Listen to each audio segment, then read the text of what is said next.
Hello, boys and girls. Welcome back to Mr. Robinson's Story Time in Kinder. So today, we're moving along in our chapter book, Zoey and Sassafras, Dragons and Marshmallows. So we've already tackled 5 chapters. Today we're on the 6th chapter. So remember, we started this story off with chapter 1 was Bug Circus. Then we had the mystery photo of the glowing frog. Then we found out that the frog name was Pip.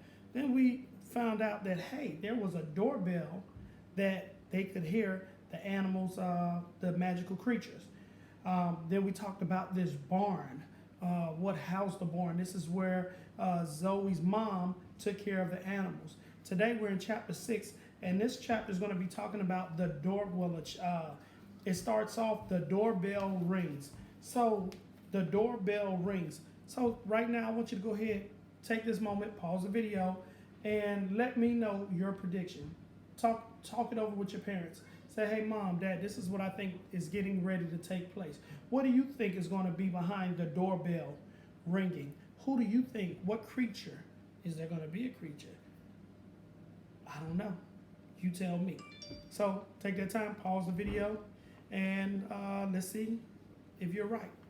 All right, so now let's go ahead and start. So it says, the next day I stayed right by my mom's office listening. Nothing happened. The day after was the same, not a peep from the bell. But on the 5th day, there I was reading on the couch when at long last I heard the magical tingling sound. I popped up so fast I catapulted Sassafras out of my lap. He went flying through the air and let out a yelp, but landed on his feet. Sassafras gave me a grumpy stare, but then his ears turned toward the bell. He heard it too. We both darted for the barn. We couldn't wait to see who needed our help. At the back door of the barn, I paused to listen.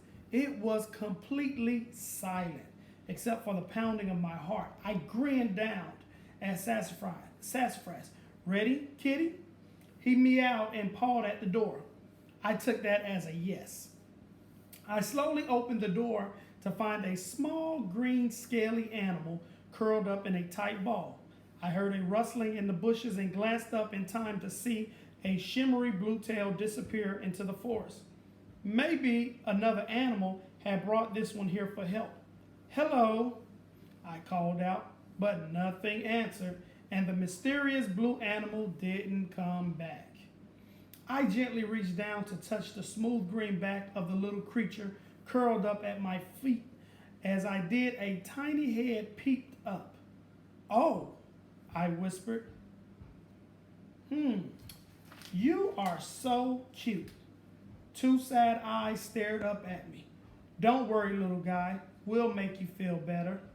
I scooped him into my arms. Sassafras anxiously wove between my legs as I carried the animal into the barn. I set him down on a wood table. You're kind of heavy for such a little thing.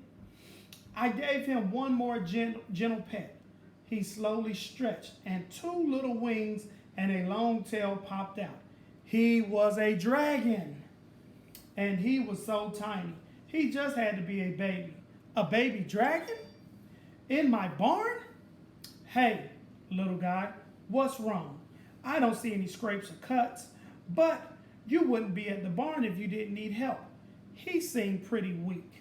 After looking around, he dropped his head down to the table and just lay there. Sassafras hopped onto the table and gave the dragon a good sniffing. The baby dragon's head popped up and he let out a little cough. A spark flew out.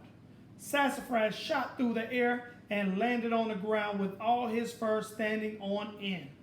Yikes!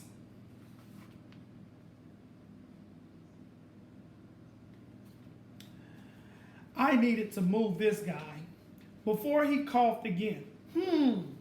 I need to find a place to keep you that won't catch on fire.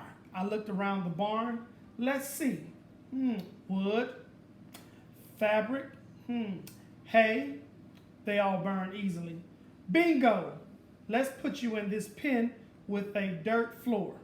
If you cough again, the dirt won't catch fire. Whew. Tucking the baby under my arm, I quickly moved him to the pen. Sassafras hung back and watched us from outside the pen. My kitty was no longer so sure he wanted to cozy up to our new friend. Well, kids, that's the end of chapter 6.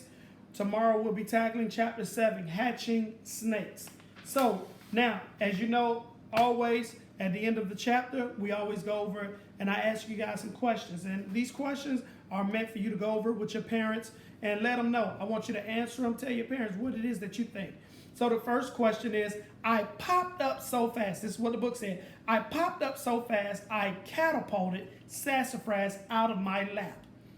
Question number 1, what does the word catapulted mean? Question number 2, what day did the bell ring? So now I want you to think back. What day did the bell ring? Number 3, how was Zoey feeling before the doorbell rang? So I want you to think back to how was Zoey feeling before the doorbell rang? And finally, question number 4, did Sassafras like the dragon? And I want you to explain. Yes, he liked the dragon because, or no, he did not like the dragon because. So those are our 4 questions for today. Now, with that first question, I know it's going to be kind of difficult. So I want you to go through the movements. I want you to put yourself in Zoey's position, do exactly what Zoey was doing, and I want to see if you guys can come up with what the word catapulted means.